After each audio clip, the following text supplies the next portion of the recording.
Hello everyone, I am Shefali, your accountancy teacher. I welcome you all in your accountancy class. Today we will talk about workman compensation reserve and investment fluctuation reserve. सो पहले बात करते हैं कि ये क्या होते हैं, then हम बात करेंगे कि इनका क्या ट्रीटमेंट हमें करना है जब भी पार्टनरशिप फर्म में पार्टनर्स के बीच प्रॉफिट शेयरिंग रेशो में चेंज आ जाए। तो firstly, what is workman compensation reserve? Basically एक रिजर्व है जो वर्कर्स को कंपनसेशन देने के लिए बनाया जाता है कि कभी इन फ्यूचर कोई एक्सीडेंट हुआ, किसी वर्कर को चोट आई, तो हमें उससे जो कंपनसेशन देना है वो हम इस रिज़र्व से निकाल के देंगे, बजाय कि बिज़नेस में से डायरेक्ट पैसा विड्रॉ करने के, ताकि हमारा बिज़नेस स्मूथली चले। जब भी कॉम्पनसेशन देना है तो इस रिज़र्व से हम दे दें। दूसरा था इन्वेस्टमेंट फ्लक्चुएशन रिज़र्व। जैसा इसका नाम है कि इन्वेस्टमेंट जो आप करते हो बिज़नेस के बाहर, अगर उसकी मार्केट वैल्यू फ्लक्चुएट हो रही है, कम हो गई या ज़्यादा हुई, तो जब कम हो रही है तो उस फ्लक्चुएशन को ठीक करने के लिए, ठीक करने का मतलब उस लॉस को पूरा करने के लिए आप पहले से ही एक रिज़र्व बना देते हो, that is called investment fluctuation reserve. कि कल को मेरी इन्वेस्टमेंट डाउन गई तो मैं उस कमी को पूरा कर लूँगा इस इन्वेस्टमेंट फ्लक्चुएशन रिज़र्व से, क्योंकि हम कई बार डिपेंड हो जाते हैं कि इन्वेस्टमेंट से इतना मुझे वैल्यू रिसीव होगा और आगे मैं सामने किसी को पेमेंट कर दूँगा। एक्चुअल में उतना नहीं मिल पाता क्योंकि मार्केट वैल्यू डाउन हो गई। तो हमारा वो रुके ना बिज़नेस का जो साइकिल है, तो उस कमी को हमने पूरा कर लेना है अपना इन्वेस्टमेंट फ्लक्चुएशन रिज़र्व से। अब ये जो दोनों रिज़र्व हैं ये आप क्रिएट करते हो बिज़नेस के प्रॉफिट्स में से। ये जो दोनों रिज़र्व मैंने बात की कि वर्कमैन कंपनसेशन रिज़र्व और दूसरा आपका था इन्वेस्टमेंट फ्लक्चुएशन रिज़र्व। सो ये दोनों ही रिज़र्व आप क्रिएट करते हो बिज़नेस के प्रॉफिट में से। और अब आपके बिज़नेस का प्रॉफिट शेयरिंग रेशो बदल रहा है, तो ये तो पिछले पुराने ओल्ड प्रॉफिट में से क्रिएट हुए हैं, तो इन्हें ओल्ड प्रॉफिट में क्रिएट हैं तो पार्टनर्स को ओल्ड रेशो में मिल जाने चाहिए। नई रेशो में तो नहीं बांट सकते ना इन्हें कि जो नया रेशो आएगा, क्योंकि ये तो ओल्ड पार्टनर्स ने अपने ओल्ड प्रॉफिट को लेने की बजाय उन्हें रिज़र्व में डाला कि चलो हम नहीं लेते प्रॉफिट, रिज़र्व में डाल देते हैं। तो ये उन ओल्ड पार्टनर्स का हिस्सा है, इसमें ये उन्हीं का प्रॉफिट है, तो उन्हें उनकी ओल्ड रेशो में ही मिलना चाहिए। तो एक क्लैरिटी तो हो गई कि इन दोनों ही रिज़र्व में जो भी पैसा पड़ा है जो हमें यूज़ नहीं करना, उसको हमने ओल्ड रेशो में पार्टनर्स के कैपिटल या करंट अकाउंट में क्रेडिट कर देना है। कैपिटल में कब? जब फ्लक्चुएटिंग हो कैपिटल्स। करंट में तब जब कैपिटल आपकी फिक्स्ड हो। बट प्रॉब्लम कब आएगी? जब इनसे रिलेटेड कुछ ना कुछ क्लेम्स पड़े होंगे, तब कितना क्लेम में लें, कितना पार्टनर को दें, उससे रिलेटेड आपको केसेस मिलेंगे। तो पहले मैं डिस्कस करूँगी वर्कमैन कंपनसेशन रिज़र्व को, कि वहाँ पर आपके पास क्या क्या केसेस हो सकते हैं। तो केस 1 तो हो सकता है कि इसके रिगार्डिंग कोई आपको क्लेम किसी वर्कर ने किया ही नहीं, कोई कॉम्पनसेशन नहीं मांगा, तो इस रिज़र्व में जितना भी पैसा है वो सारा का सारा आप पार्टनर्स को क्रेडिट कर दोगे। तो आप क्या जर्नल एंट्री पास करोगे यहाँ पर workman compensation reserve account debit to partners capital account, और नरेशन दोगे कि ओल्ड रेशो में मैं इन्हें बांट रहा हूँ। ये केस 1 है जब when there is no claim. अब केस 2 आता है कि जब आपको सामने वर्कर्स ने क्लेम किया बट उन्होंने अभी पूरे रिजर्व से रिलेटेड क्लेम नहीं आया है, जो क्लेम रिसीव हुआ है वो रिजर्व के पैसे से कम है। जैसे रिजर्व में अगर आपके सपोज करो जो है वो 10 लाख रुपीस पड़े हैं अगर, तो क्लेम आपको सपोज करो जो है वो इस बार 4 लाख का आया है, तो बाकी का 6 लाख तो रह जाएगा ना रिजर्व अकाउंट में, तो वो तो मिलेगा ही पार्टनर्स को। तो यहाँ आपने क्या एंट्री करनी है, वर्कमैन कंपनसेशन रिजर्व। जैसे मैंने कहा कि अगर आपके पास पड़े हैं 10 लाख रुपीस डेबिट, तो अब आपने जितना क्लेम आया है उतना क्लेम अकाउंट में डाल दो, बाकी का पार्टनर्स को दे दो उनके ओल्ड रेशो में। तो आपने जो क्लेम अकाउंट में डालना है उसके लिए एंट्री करनी है to provision for workman compensation claim account. यहाँ क्लेम लिखना है, रिजर्व नहीं लिखना। तो क्लेम में जितना भी आपसे क्लेम आया है उतना लिख के बाकी का जो है वो पार्टनर्स के कैपिटल अकाउंट में डिस्ट्रीब्यूट हो जाएगा इन देयर ओल्ड रेशो। तो बस जितना क्लेम है उस क्लेम को डाल दिया आपने, बाकी का पार्टनर्स को मिल गया। तो यहाँ क्लेम था हमारा less than the amount lying in are reserve. अब अगला केस क्या हो सकता है आपके पास कि जितना आपको क्लेम सामने से मांगा वर्कर्स ने that is equal to the amount of reserve. अगर इक्वल है तो अब पार्टनर्स को कुछ भी नहीं मिलेगा, सारा का सारा वर्कमैन कंपनसेशन का पैसा आपका कहाँ चला जाएगा, उस क्लेम अकाउंट में। To provision for workman compensation, ध्यान रखें क्लेम अकाउंट लिखना है यहाँ पर, क्योंकि रिजर्व अकाउंट ऊपर है, नीचे ये क्लेम अकाउंट चल रहा है। तो सारा का सारा आपने ट्रांसफ़र कर दिया। अब एक सिचुएशन ये भी हो सकती है आपके पास कि claim is more than the amount lying in reserve, कि सामने से क्लेम इतना ज़्यादा वर्कर ने मांग लिया कि आपके रिजर्व में ही उतना पैसा नहीं है, तो क्लेम तो देखो प्रोवाइड करना पड़ेगा। अब कहाँ से करें, इस क्वेश्चन की बात करते हैं कि भाई कहाँ से करेंगे एक्स्ट्रा। अल्टीमेटली तो देखो इसका इफ़ेक्ट आना है पार्टनर्स पर, बट एक बार हम एक नया अकाउंट खोल लेते हैं जिसे कहा जाता है रीवैल्यूएशन अकाउंट।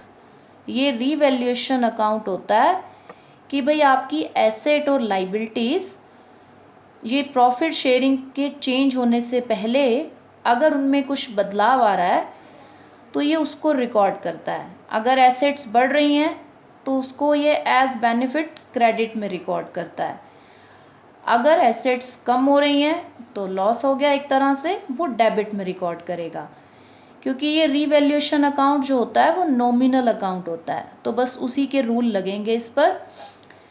तो यहाँ आपका क्लेम ज़्यादा है तो मतलब आपकी लाइबिलिटी इंक्रीज़ हो रही है, लॉस है आपके लिए कि आपको ज़्यादा पे करना पड़ रहा है यहाँ पर, तो आपको रीवैल्यूएशन को क्या करना है, डेबिट।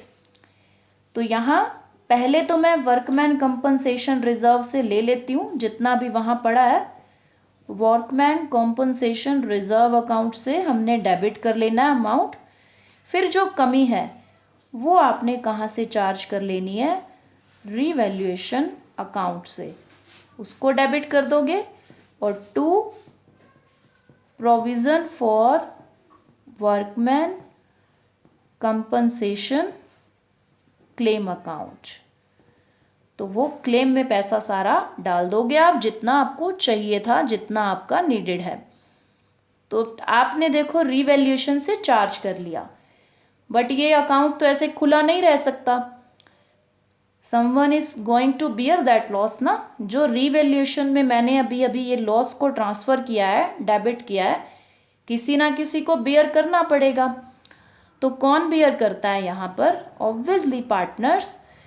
जैसे उन्होंने अभी तक सारे रिजर्व ओल्ड रेशो में इंजॉय किए, ऐसे ही ये जो लाइबिलिटी बढ़ी है इसको भी वो अपनी ओल्ड रेशो में ही जो है वो सफ़र करेंगे। तो यहाँ रीवैल्यूएशन अकाउंट क्लोज होगा जब, तो यहाँ डेबिट है, क्लोज के टाइम पे क्या हो जाएगा? क्रेडिट। पार्टनर्स के जो कैपिटल अकाउंट हैं वो क्या होंगे? Debit in old ratio. और टू रीवैल्यूएशन करके आपने इसको क्या कर देना है? क्लोज। और ओल्ड रेशो में होंगे जैसे अब तक होता आया है। तो ये रीवैल्यूएशन के लॉस को इस तरह से पार्टनर्स जो हैं वो कंट्रीब्यूट कर देंगे या सफ़र करेंगे। सो ये आपका ट्रीटमेंट रहता है वर्कमैन कंपनसेशन रिजर्व का। अब हम बात कर लेते हैं कि इन्वेस्टमेंट फ्लक्चुएशन रिजर्व जो है आपका, उसको आपने कैसे कैसे ट्रीटमेंट देना है।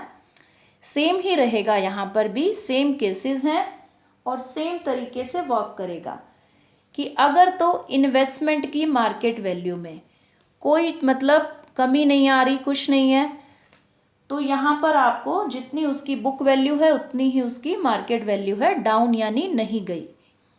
तो सारा का सारा इन्वेस्टमेंट फ्लक्चुएशन रिजर्व जो है वो पार्टनर्स को मिल जाएगा। वेरी सिंपल, जैसे पिछले में केसेस थे सेम है।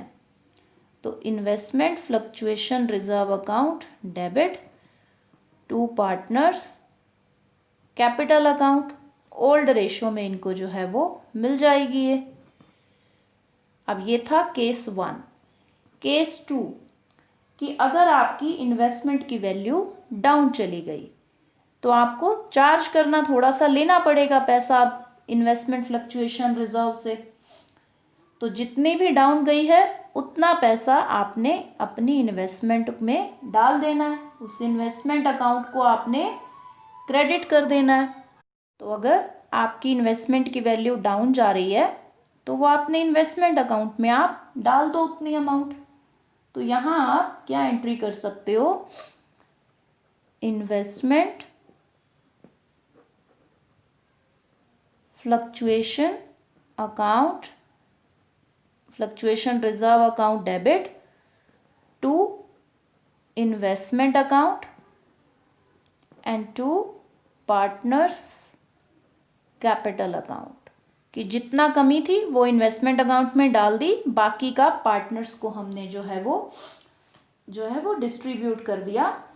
तो यहाँ पर जो आपका फॉल आया है, जो डाउनफॉल आया है मार्केट वैल्यू में, that is less than your reserve.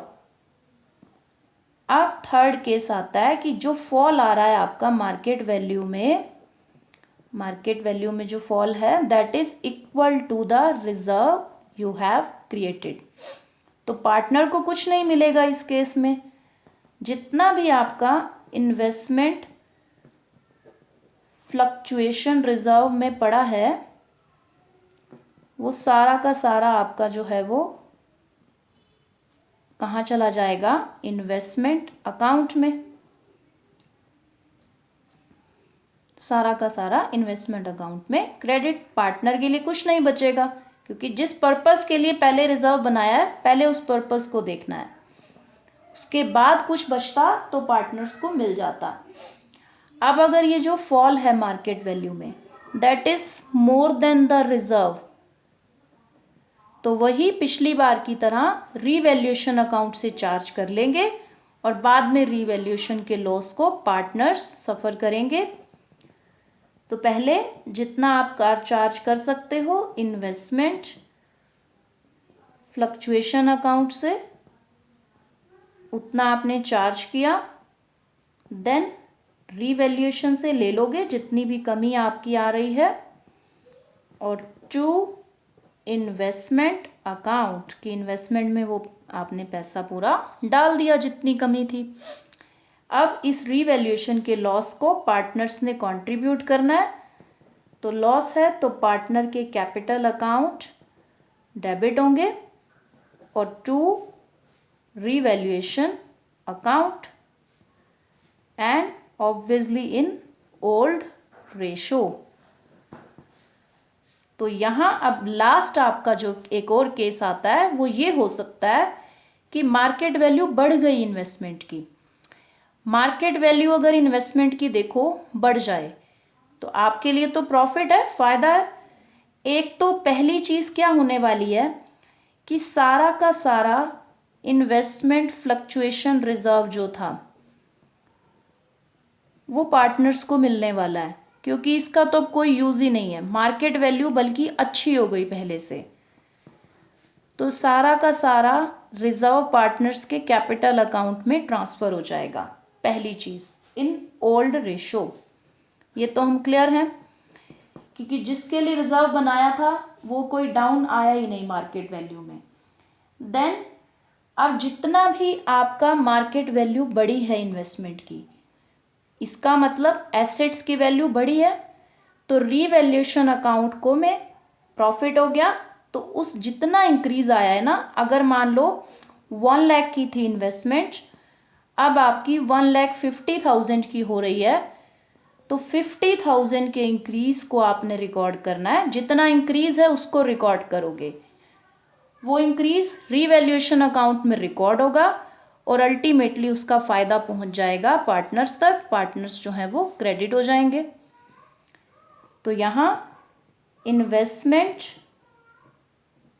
Account debit, investment account को डेबिट करना है टू रीवैल्यूएशन, क्योंकि मैंने कहा ना फ़ायदा है, तो रीवैल्यूएशन अकाउंट क्या हो जाएगा, क्रेडिट।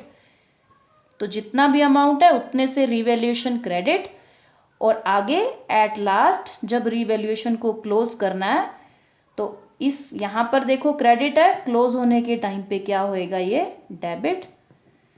तो revaluation account debit to partners capital account, और ओल्ड रेशो में ये पार्टनर्स को रीवैल्यूएशन का प्रॉफिट मिल जाएगा। यहाँ इन्वेस्टमेंट में जितना इंक्रीज हुआ, इन्वेस्टमेंट बढ़ रही थी, डेबिट हुई। आपके लिए फ़ायदा था कि आपकी एसेट की वैल्यू इंक्रीज हुई है, तो रीवैल्यूएशन को आपने क्रेडिट किया। बस यही कॉन्सेप्ट है आपका। इसी से रिलेटेड डिफरेंट केसेस हैं जिनके न्यूमेरिकल्स को आप प्रैक्टिस करेंगे। That's all for today. Thank you so much.